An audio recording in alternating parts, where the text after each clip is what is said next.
Hello, greetings. This is me, Zahra Jawad. And like I said, I would come back in no time, but it took time. And so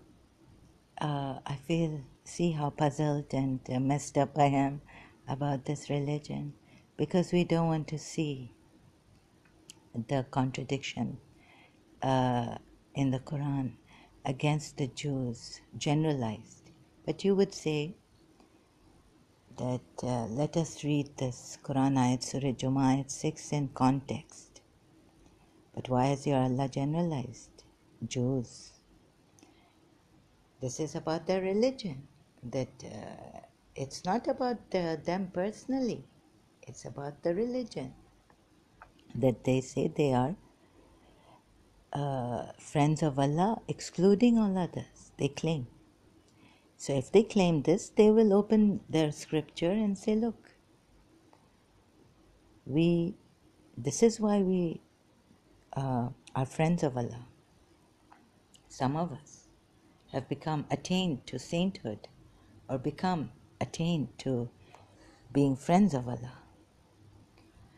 So explaining this, I went roundabout and then went to Imam Ali. In my last video, made some mistakes, misquoted Imam Ali. He says about liars, thank God I checked, that his thing is here. So I've got a screenshot of it. So a liar, he talks about a fool, but then he goes on to saying a liar makes you see things which are near far and which are far near, something like this, right? And I can go to the screenshot here. So all this going on, what a mess I am in. So okay, if some of us are going to make a lot of look at this ayat contradictions in Surah Jummah against the Jews, unfair, like if you claim you are the friends of Allah. And there's also the ayat in Surah Mujadila, ayat 22. So I was there, but now I've had to come into my screenshots, so I have to correct myself, right? Here it says, this is in Najul Balagha, sayings of Imam Ali, recorded in Najul Balagha. Do not make friendship with a fool, because when he will try to do you good, he will do you harm. Purple rain, purple rain. No one ever meant to cause you any pain. Prince, sung by Prince. Yes, so, yeah, feel like a fool. So when a fool will try to do you good, so how can we get out of being fools? I don't want to harm anyone. Yet I go harming people. And it's, okay, continuing. Do not make a miser your friend, because he will run away from you at the time of your dire need. Do not be friendly with a vicious and wicked person, because he will sell you and your friendship at the cheapest price. And do not make friend of a liar, because like a mirage, he will make you visualize very near the things which lie at a great distance, and will make you see at the great distance the things which are near to you. So this is for liars, not for fools.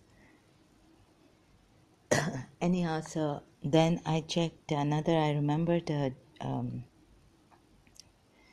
this in, where is it? Oh, so I have to go to Chrome. A person asked Imam Ali, Najul Balagha Part 1, the sermons, Sermon 179. Eyes cannot see him. So I'm here in the Shia website, Sharif Razi, who compiled Najal Balagh. Dilib al-Yamani asked Amir al-Mu'mineen whether he had seen Allah. When he replied, "Do I worship one whom I have not seen?" Then he inquired, "How have you seen him?" Then Amir al-Mu'mineen replied, and from his peace be upon him words, the Yamani fox, oh God, asked him, and said, "Oh, this, what is this? Eyes cannot see him face to face, but hearts perceive him through the realities of belief." Now, really, I don't, realities of belief, hearts can perceive him through the realities of belief. Can someone please explain this to me? He is near to things, but not physically contiguous. For example, in the surah also, in the Quran, surah, which surah I don't know, but God is nearer to you than your jugular vein. And so he is nearer to you, but we were told as Shias that we cannot know that one God, the true God, without the help of all this namaz and all this, but also Ahl al-Bayt. We are the means of approach. Bi Fatma Zahra reference this Quran ayat to Abu Bakr, that we are the means of approach to Allah. So now what it's so the hearts can see, hearts perceive him through the real. Well, if you break a heart, right, if you disjoin loved ones, the heart is, that's why the Hindus also, they say that hearts never ever break a loving heart, or separate loved ones, because Hindus say God, this is, the heart is the temple of God. The body is your temple, a temple of the soul, or I don't know, but the heart, in the heart lives God. So you will be committing a crime, you will then the person cannot see. Heart is broken. Anyways, this is my lay person's style of explaining. I don't know high English language and all this to explain, or good. I'm not articulate. So you'll have to bear with me in this, because I'm traumatized. I have been deteriorating my English, not only my language, right, but my health, my mental health and all this. So eyes cannot see him face to face, but hearts perceive him to what. So what is this heart? God knows. So some people who cannot see the contradictions, the Muslims, and they will be defending, coming from this side. You can come from every side you like. But the Jews were blamed unfairly. I would still hold on to that. Why? Not because I'm stubborn. You see, I know the mentality of the Shias. Some of them will say, "Oh, you are stubbornly hanging on and you want to prove that Islam is wrong." Right? You stubbornly are hanging on. No. But I can say that you are stubbornly hanging on. So there's a better be diplomatic, like I would.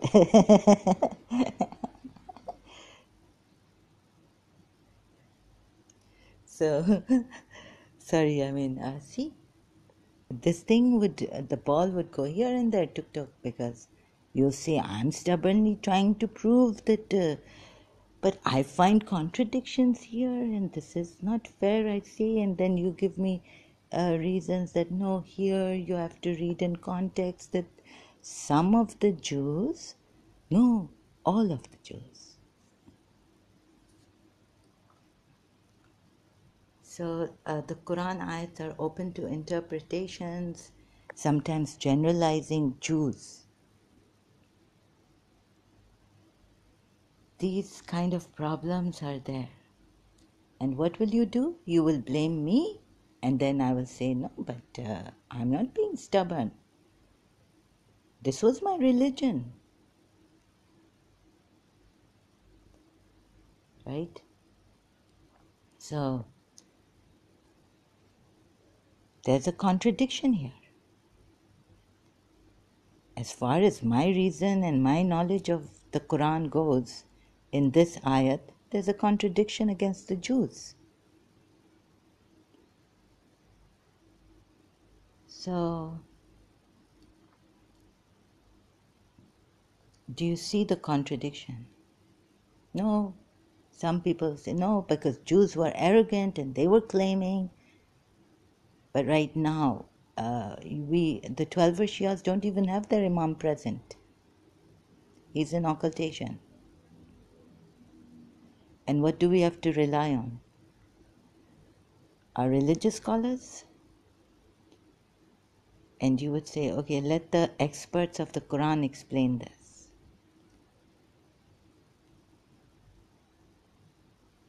So, a person like me doesn't understand the Quran? It's a clear book, should be understandable by the Muslims. Being a Shia, you know what a Shia is. Imam Hussein's followers. 12 Imam's followers. The Hussein that we believed gave a sacrifice which is unparalleled in history. So this, I see a blatant contradiction. So going here and there, and why is this contradiction in the Quran? But there's a contradiction. Why blame the Jews like this? So if I take the ayat of the friends of Allah, they will have no grief and they will have no fear. They will have no fear and they will have no grief. Now that ayat, some Muslims say it's translated, it's like this, that they will have no fear in the hereafter, or here they don't have fear, or there they don't have fear. So even that ayat, you would say that, oh, Allah will be their friend. They're not claiming. Allah is claiming here. So the Jewish scriptures you look at and you see that what their God said to them. After Moses and all the prophets, there's a gap. How would they follow their religion when there is now a gap? And there's a gap now for the Muslim world, not for the Shias, but the Imam is in occultation. He's fearing for his life. While the Shias are dying, being killed, genocide, he won't come until 40. I mean, this is the Abrahamic religion. Also, another point coming out from one point to another point. So I will come back to this, but you will say, why are you taking us to that point? Because a point came out which I felt is strong enough for my case here. Imam is supposed to be there to guide you and not fear for his life. But God is saving him in his wisdom and all this. Okay. And in the end, only 40 Momineen believers, Shias, will be with their Imam. Jesus was born, or what is in the Bible is that King Herod killed so many children. Moses was born a year old or something. Pharaoh found out children killed. And God just had to save this one messenger. Always. And so what is the point? What is the point of saving people, humanity or anything? No, you've been saved. Then what? If we have been saved and the Quran is enough, and what is the use of this Imam who is in occultation? And in the end he will come to establish justice. Whether it's Kalki from the Hindus or Buddha from the Buddhists, and in the end of the world he will, when he will see that he has 40 believers, 313, but 40 very, very high. What is the point in all this? No, you don't see the wisdom of Allah. No, of course I don't see the wisdom of Allah in this. Explain it. People suffering, getting raped, all this happening, murder, rape, God knows what, killing in the name of religion, seeing yourself as better. Okay, you see yourself as better, Shias, that's okay. As long as you don't kill others, right? So, but what is the point of I should have got La ilaha illallah.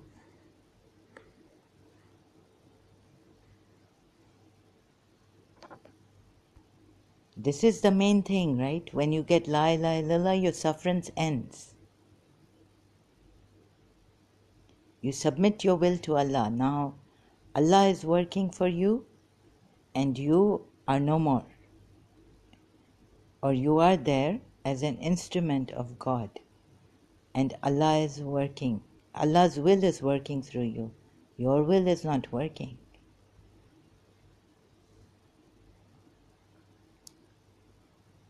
A Hindu gets La ilaha illallah. Dr. Amit Goswami, when he has a crisis in his profession, life, I couldn't get it. I went insane there. Anyhow, that's another thing you'll say, oh, you're bringing your sufferance in and all this. I'm bringing the world chaos and sufferance. Even Jiddu Krishnamurti brought it, saying, what are we doing? What is this? Can you see all this sufferance happening? And waiting for a savior.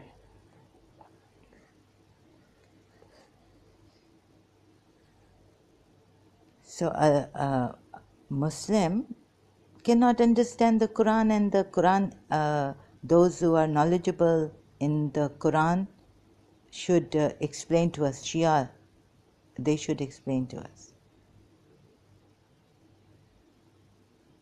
what our Quran, what every Muslim is given this Quran should understand it. At least the very apparent verses. Then with our own ibadat, worship, we can reach that high place where the heart sees the realities of belief. So,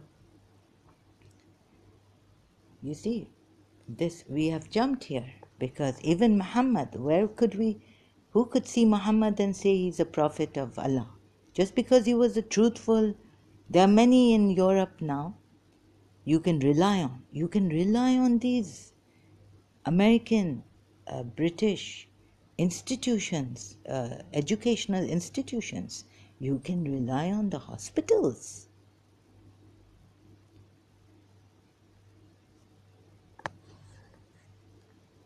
So eyes cannot see him. Sorry, I'm just reading this again. Eyes cannot see him. So the Prophet, sorry, I forgot a point I missed to complete it. So if Prophet Muhammad was truthful, trustworthy, Amin at his time, so what? There are others that does not have, it's not the criteria that he is a true prophet. Then we say the Quran was sent on. Now the common people here, Shias, common, cannot understand the Quran, comprehend, and we need experts and knowledgeable people, religious scholars to make understand the Quran ayats. I mean, what is this? Does this stand to reason? Evidence?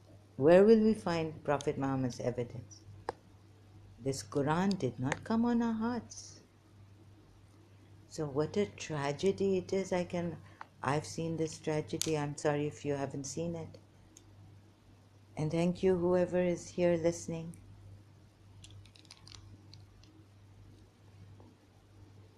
It's going to be a long night, time. Here seems like a night, so my days. No, I'm not going to quote Fatima Zahra. What she said was, my days have turned into nights. So eyes cannot see him. Another point has come up. See, but hearts perceive him through the realities of belief. And what is a belief?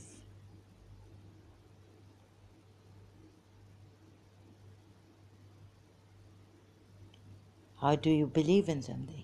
How does the heart believe in something?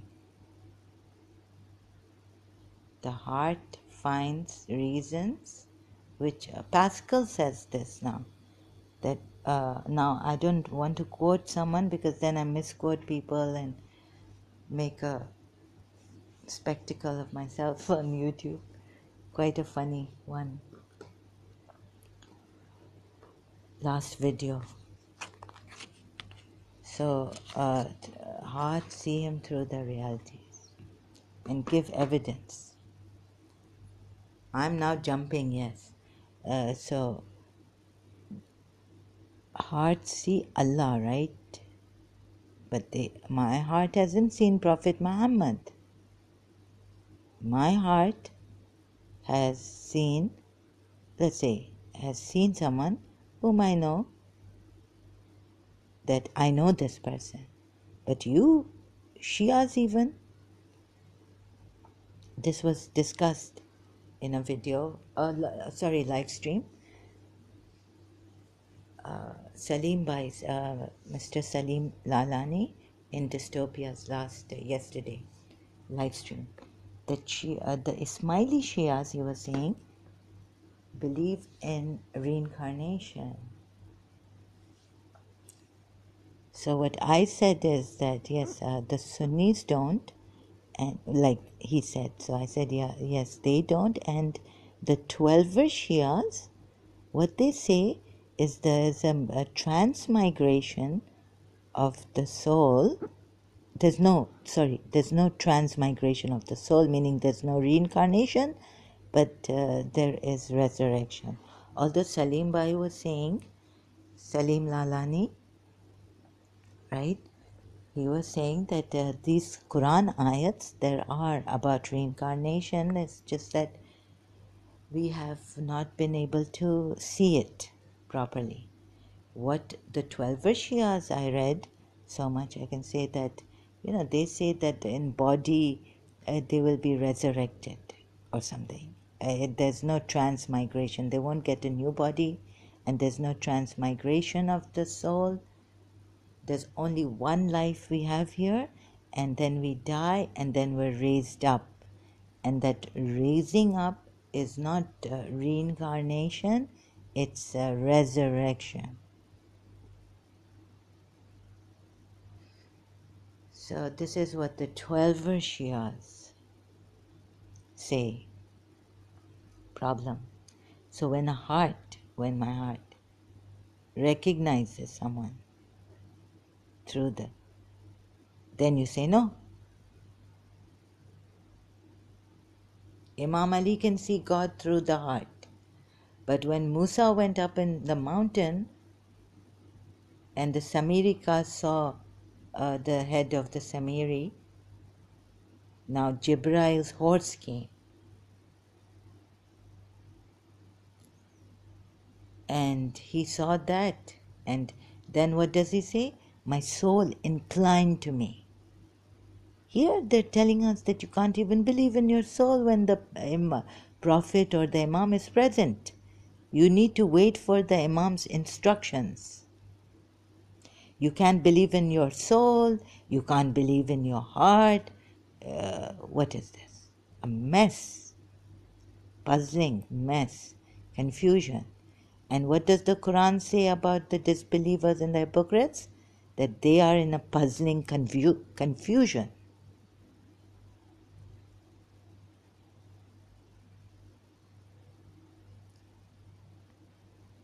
And I wasn't as a Shia in a puzzling confusion. So I'm just trying to show you, hope it works. My English has been deteriorating. Simple language, please. And maybe not even a good way of expressing things. Perceive him through the realities of belief. What are the realities of belief?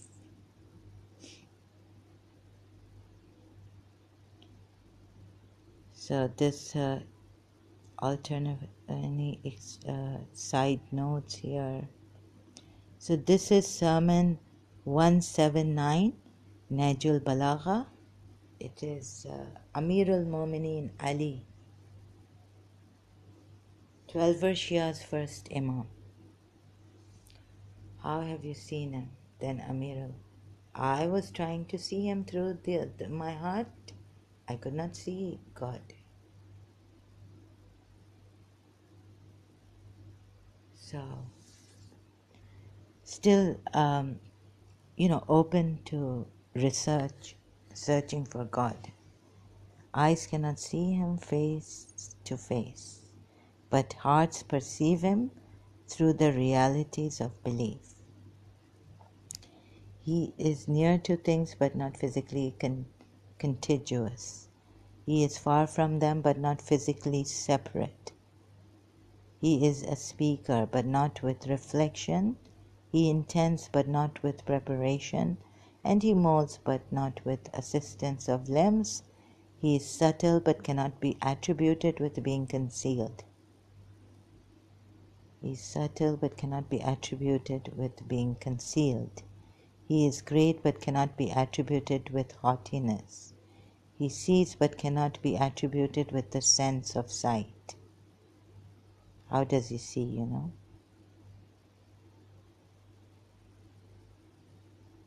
So, I had to find out myself. One day I just said, please, let's see what this is. How does he see without eyes? All you have to do is put your mind aside, thoughts aside, feelings, just let them be. Let them be here. So, am I here because my mind says I'm here? Or am I here because the here-ness is here?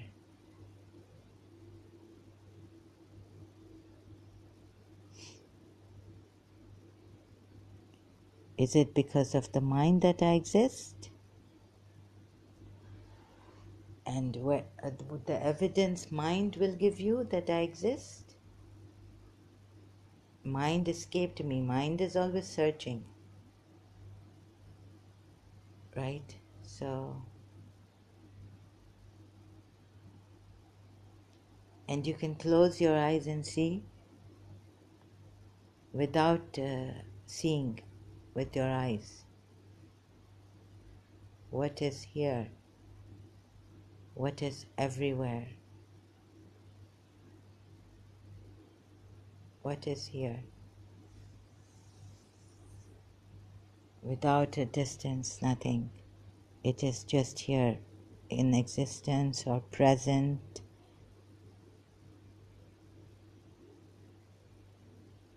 Awareness. The here-ness has awareness. All they had to do was explain this to us.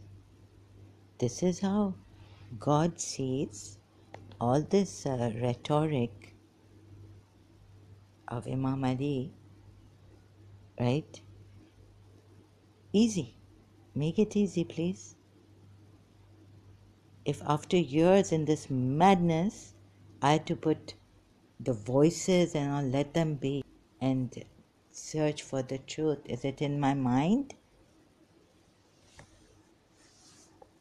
Evidence. And then who can be the evidence of this pure awareness but itself? Hmm?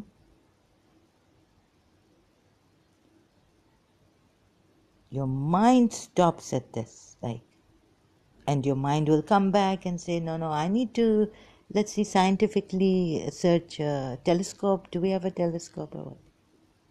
Who can be the evidence for something which exists without birth, without death? It is absolute, in itself is aware. Which awareness, which eyes can search him?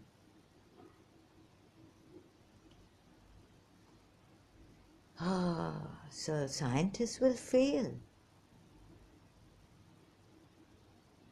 So this, all Imam Ali had to say, but hearts perceive him through the realities of belief. Okay, this is going too far. Belief, what is belief? Where's the evidence of the realities of belief? Then Imam Ali will say, in the heart.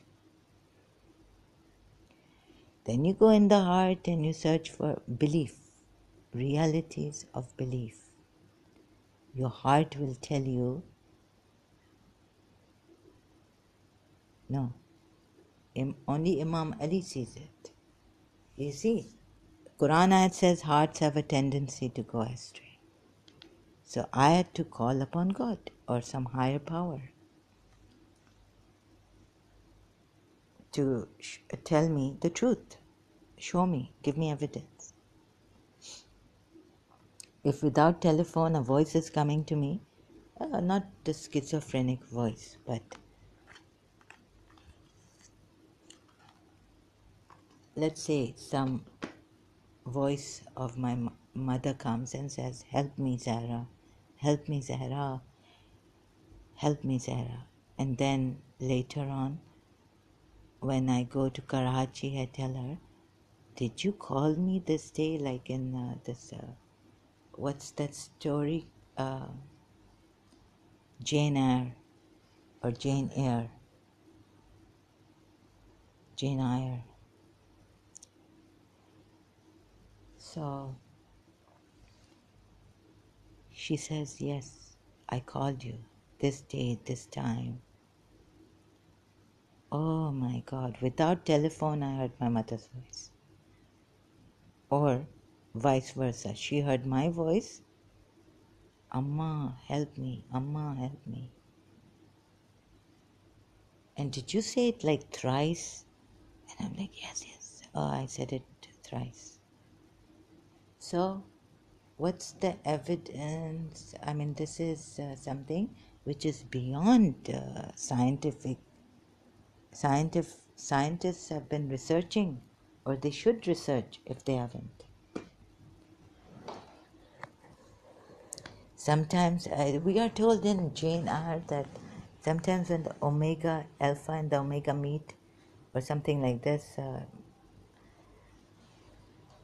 this is where this thing happens. And what makes the alpha and the omega meet? This longing for someone, this love, true love, calling out for help.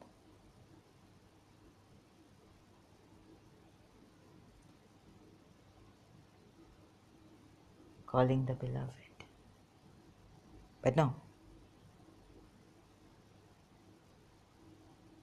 You can't love anyone else. It's haram, forbidden. You can only love your wife. And then you can love another wife too, and the third one too, and the fourth one too.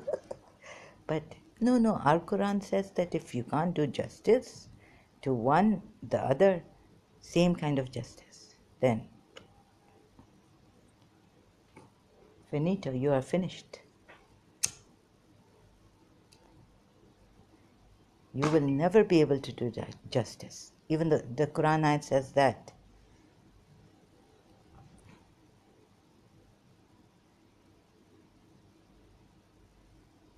So you will say, oh, what greatness, right?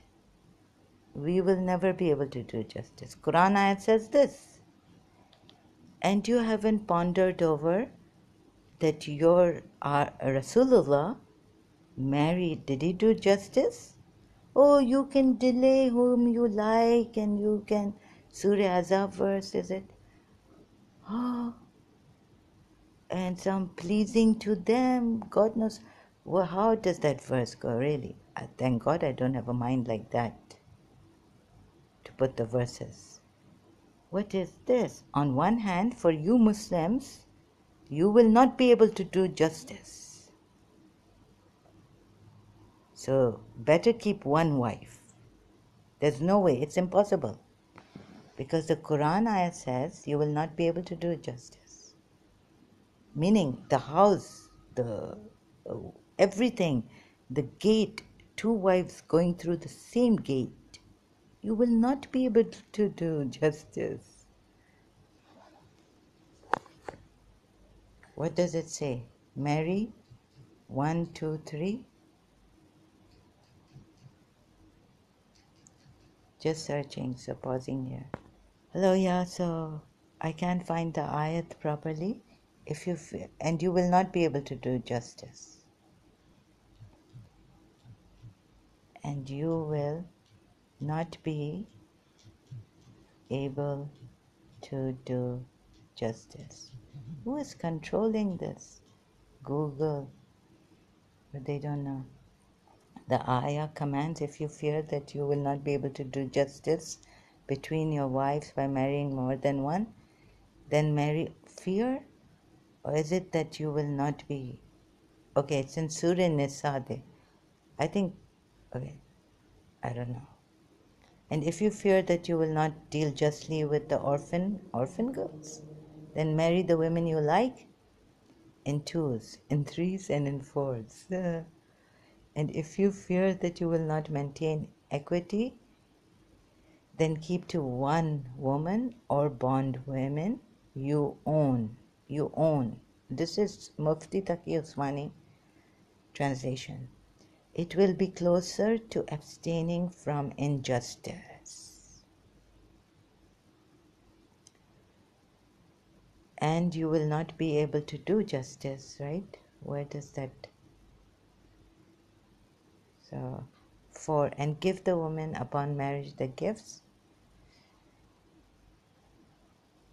So I had a translation which said, marry 1, 2, 3, and if and you will not, but you will not be able to do justice, but you will not be able to do justice. So I have to search for that Quran ayat. Hello, yeah, so I forgot to put this video on.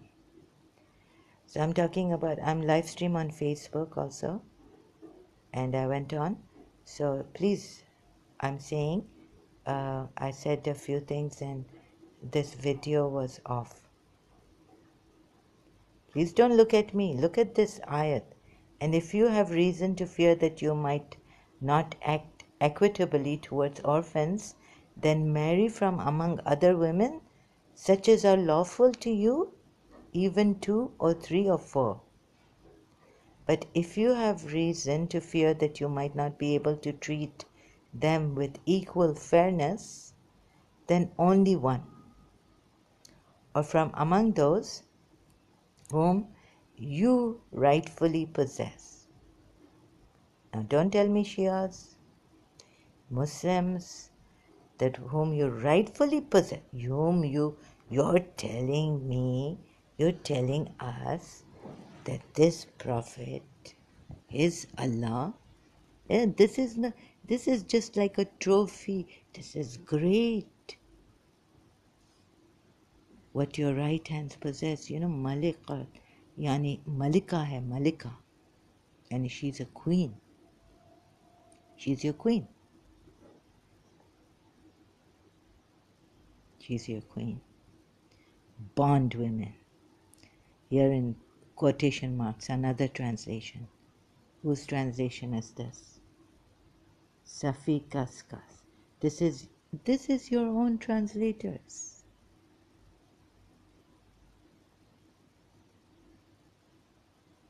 So you're going to give a nice defense for Muhammad, and he can delay any woman he likes, any wife he likes, any bondwoman right hands possess. But remember in Surah Azab ayat 52, you can no longer marry now, but except for what your right hands possess.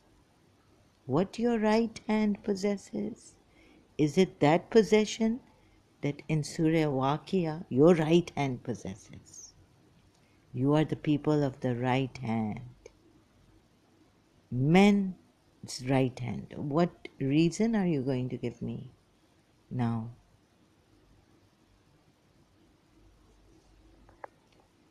Your translators have not understood the Quran. Ayats, are you going to tell me? They've written bondwomen, sometimes they write slave girls. But if you are afraid, it's based on fear. Another thing, if you fear, you Muslims fear, you might fail to give orphan women their due rights. Very, very, yeah, Islam covers everything. My intelligence defeated. If you're going to make excuses for this Allah, I'm going to talk about it. Women's rights. What are you saying? Fear. This is for those Muslims who fear. Read it in context. Not every Muslim. So all of you may get married to orphans. Most of us Muslims, we are so good. We'll just, if you fear you might fail to give orphan women their due rights, don't marry orphan women. Oh my God, yes, please make them your daughters. They need a father, they need a mother. But no. What kind of a thing is this? If you were to marry them, then marry other women of your choice. And you have a choice now. Zainab bin Josh didn't have a choice. Neither did Zed. Women of your choice, 2, 3, or 4. But if you are afraid that you will fail to maintain justice, oh, who can maintain justice? All this justice failed, that. But your prophet, what kind of prophet is he? He can delay wives, going to wives. He can delay what he likes, do what he likes, marry as many as he likes. And he's called himself, I'm the mercy. I'm the mercy. I'm the merciful prophet. Yes, he's very soft with the believers, very hard with the disbelievers. Let's see. Who put disbelief? Oh, you see, because now if you tell me that, no, there were people who disbelieved in him, and that's why they became hard, and they are disbelievers, hard-hearted.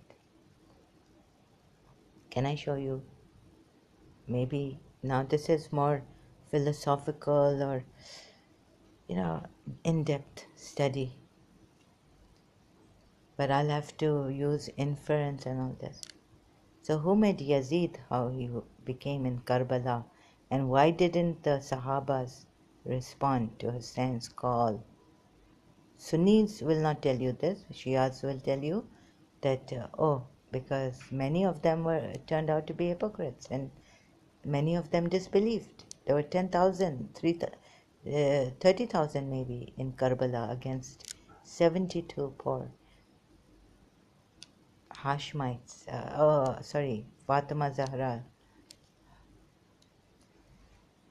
Family members of Prophet Muhammad. So, thing is that, so the disbelievers were many.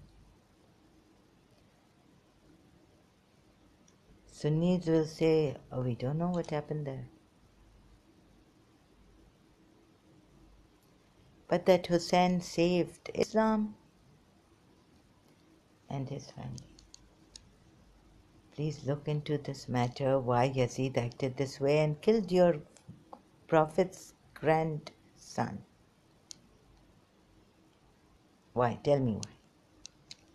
Your Khalifa, your Amir al-Mu'mineen. Now I turn to Sunnis, Muslims. I ask you, non-Shia.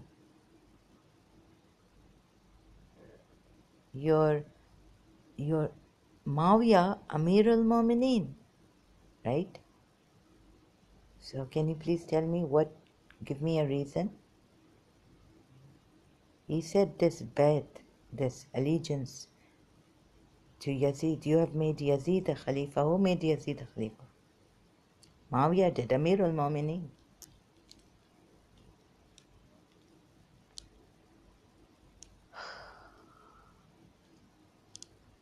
So all these reasons really given, we can go round and round in circles and go deep. So, what answer will the Sunnis give us? Then they're going to say that, why do you say bad things about our Prophet?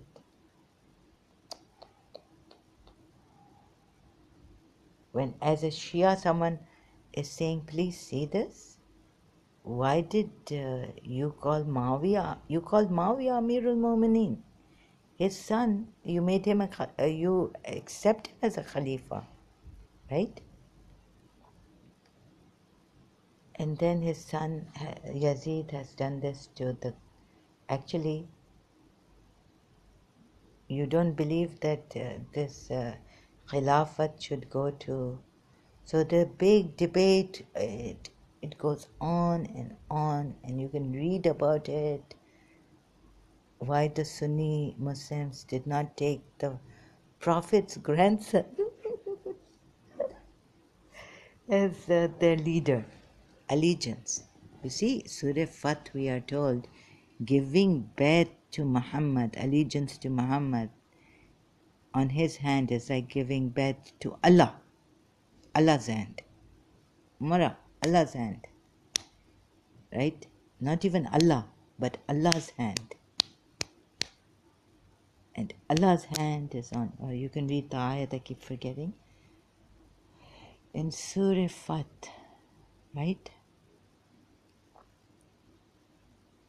Now this hand, Allah's hand, Muhammad's hand, this allegiance giving is very, very important. You've given allegiance to Allah's hand. Allah's hand is on it. And it's like giving allegiance to Allah's hand. Same difference. What will the Sunnis tell you? Who did this bet? Who did they give allegiance to? Sorry, it's a message here. My phone message thing is open. Volume. Just closing it. Okay, so then you see, and then these ayat differences. So we are in a mess. And then I will come to, you see, liars. They make you see, Imam Ali has said, right? And Allah is closer to you than your jugular vein. He's so close to you. Closer than your jugular vein.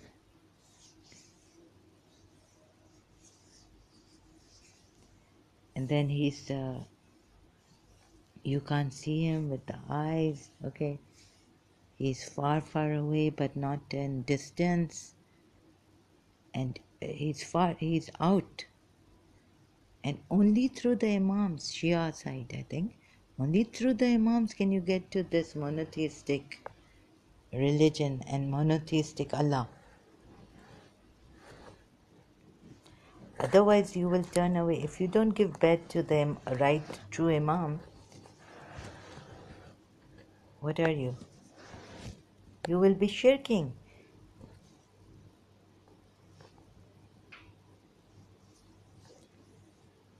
So, that ayat where it says, take authority also from among yourselves, listen to them, obey them.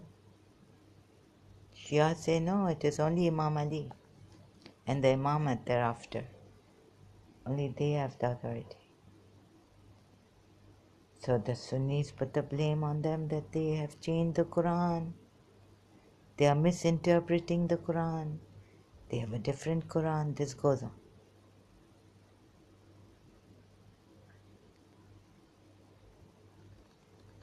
And here is, if you have reason to fear that you might not act equitably towards orphans, better that you, what a way to put it, really. You see, the adoption is gone, proper adoption, that you take a daughter or a son and you maintain that oath, treaty, covenant. You sign a contract saying that I have taken, and you bring witnesses, and you maintain that.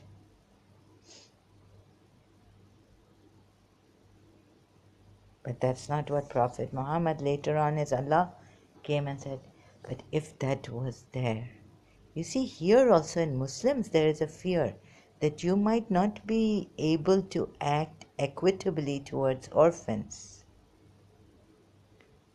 There's a fear. And you will not be able to do justice. So can you not say that, even like if you say that, oh, these idol worshippers, but a blood daughter is a blood daughter. But here the ones you marry, even you cannot, orphans, these poor orphans, you cannot, you will not be able to do justice if you fear, if you have reason to fear. Then then don't marry them, these orphans. You can't help the orphans. Some of you Muslims will not be able to help the orphans. I don't know how many of you are out there. So in everything there is bad and good, and if these idol worshippers in Surah Azab, we are told, right? They were taking orphan sons. They were taking other sons or the orphans and adopting them. They wouldn't even marry they used to keep their son like their own blood. Look, incest, these kind of things, if you're going to bring out, even the Muslims have this fear. So in every religion, everything, there's bad and good. But if they were taking orphans, a contract with, and they may be taking it very seriously. Now he's your son. Look at him as your son. You would find excuses. Muslims would say, oh, that no, he's not your blood son. Attraction might come for this younger, yes, because you see, yeah, Prophet, it's proven that a 19-year-old, if let's say Aisha was 19, which she was not, the Shias tried to It comes from their Imam, the progeny of Allah. I cannot, oh, sorry, the progeny of Muhammad. So I cannot trust in the Shias anymore and the Hadiths because it's favoritism. They're trying to defend Prophet Muhammad. And if you have reason to fear that you might not act equitably towards orphans, then marry from among other women such as are lawful. Oh my God. So this is going to take a long time and I'm tired. Really, really tired. So I'll take a break. Sorry, I could not reach Imam Ali and what I've been trying to. And from Mr. God, I have the book here. Mr. God, this is Anna by Finn. When I couldn't understand that, I've read it so many times. That part where Sunday school teacher, she makes God the difference bigger. God is big. So in my last video, I said something like God littler. I just have to correct that. And then I will come again to show you how unfair contradictions in the Quran ayats are there and how unfair it was for the idol worshippers also. This Prophet Muhammad then is Allah. Okay? And so we lost so much. We could have adopted a child and treated them and given them inheritance. And what a lapse of justice everywhere now. Among us, Muslims, Shias also. Thank you so much. I will continue later.